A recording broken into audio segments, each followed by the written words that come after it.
वाह, क्या कविता बनाई है। मेरे नंबर 2 कविता के बच्चे ऊपर पतलू का प्यार किसने सीखा। तर आज होता शेवटचा दिवस गोव्यातला आणि बागा बीचच्या साईडलाच आम्हाला हे हॉटेल मिळालं होतं. अर्जंटमध्ये आम्ही कसं कसं शोधलं आणि खूप छान हॉटेल मिळालं आणि व्ह्यू पण खूप अप्रतिम होता. तुम्ही पाहूच शकता. मुलांना यावंसं वाटत नव्हतं कारण ते त्यांचं छान कार्टून वगैरे एन्जॉय करत होते आणि पण आता जायचंच होतं आणि जाताना रस्त्यावरती एवढा भारी व्ह्यू होता की जेवढं कॅप्चर करेन तेवढं कमीच. सगळीकडं ग्रीनरी, त्याच्यामुळं कुठंही थांबा. आणि एका ठिकाणी थांबलो आणि तिथं खूप माकडं होती. तर तुम्ही पहा, तर ही माकडं ना ह्या झाडावरून त्या झाडावर, आणि आम्ही जाताना केळी घेतली होती तर त्याचे काही व्हिडिओ मी वगैरे काढले नाहीत, पण खूप ठिकाणी थांबलो आणि खूप छान छान व्ह्यू होते. मग केळी आणली होती तर ती यांना दिली आणि हे बघा कसे खातात. पोट भरले त्यामुळे ते बिंदास झाले.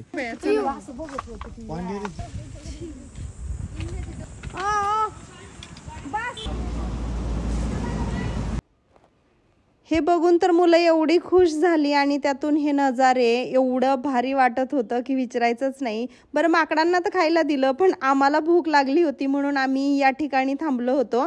जेवण येईपर्यंत सगळेजण ह्या झुल्यामध्ये झुलत होते.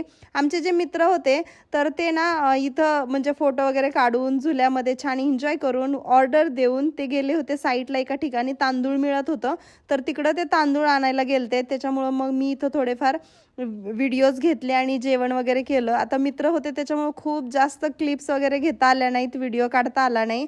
आणि मग ते तिथून म्हणजे आम्ही निघलो आणि नंतर आलो बाळूमामापाशी म्हणजेच आदमापूरला. आणि इथं करायचा होता माझ्या मुलीचा वाढदिवस, कारण त्या दिवशी होता माझ्या मुलीचा वाढदिवस.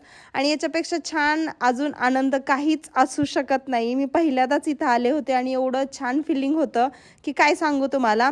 त्यामुळं मुलांना पहिल्यांदा इथं गाडीमध्ये बसवलं कारण खूप दमले होते ते, तर त्यांनाही थोडंसं म्हणजे एन्जॉय करण्यासाठी. त्याचबरोबर येताना हा केक आणला होता. फायनली आम्हाला केक मिळाला कारण खूप जाग्यावर आम्ही हा केक हुडकत होतो आणि सगळ्या मित्रांबरोबर वगैरे खूप मज्जा आली. आणि रात्र झाली होती. त्याचबरोबर आमचे जे मित्र आहेत तर ते कोल्हापूरला स्टे करणार होते, पण आम्हाला स्टे करायचा नव्हता म्हणून मग आम्ही बड्डे वगैरे झाला की डायरेक्ट निघालो. जेवण वगैरे काहीच केलं नाही आणि आम्हाला पोहोचायला रात्रीचे 2 वाजले, म्हणजे घरी पोहोचायला. जाताना ना एका ठिकाणी काय झालं की म्हणजे खूप असं छान दुकान होतं जिथं पेढे वगैरे मिळत होते. तर तिथं आम्ही हे पेढे वगैरे घेतले आणि मग फायनली रात्री 2-2:30 वाजता आम्ही घरी पोहोचलो. असा होता आजचा हा मिनी व्लॉग. कसा वाटला कमेंट करून सांगा. जर आवडला असेल तर लाईक, शेअर आणि सबस्क्राईब करा काय विसरू नका.